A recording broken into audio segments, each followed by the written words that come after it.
નું વર્કઆઉટ કરો છો તો તમારા લેગ ને કાપ્સ મજબૂત હતા, તો સીન પેન વધારે થતું હતું કે થતું જ નહોતું? સીન પેન જે છે એ બહુ જ ઓછું થતું હતું. એ પણ ક્યારે થતું હતું? જયારે આપણે સ્પ્રિન્ટ જેવું heavy વધારે workout મારીએ કરીએ, ત્યારે, ત્યારે જે વર્કઆઉટ કર્યા પછી થોડી વાર ઉભા રહીએ ત્યારે થતું હતું.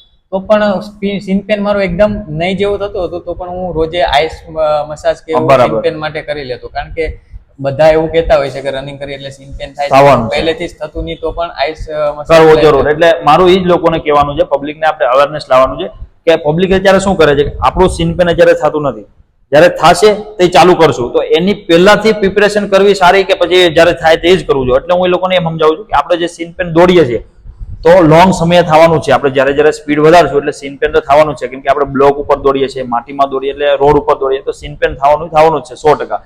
તો એને ધીરે ધીરે આપણે કવર કરવું જરૂરી છે કે આઈસ બાફ કરીએ કે આઈસ ઘસીએ, પછી તેલનો માલિશ કરીએ, તો એ બધું કરવો જરૂરી છે. જરૂરી છે કરવો, કારણ કે આપણે રાહ જોઈશું કે થાય પછી કરીએ તો પછી ધીમે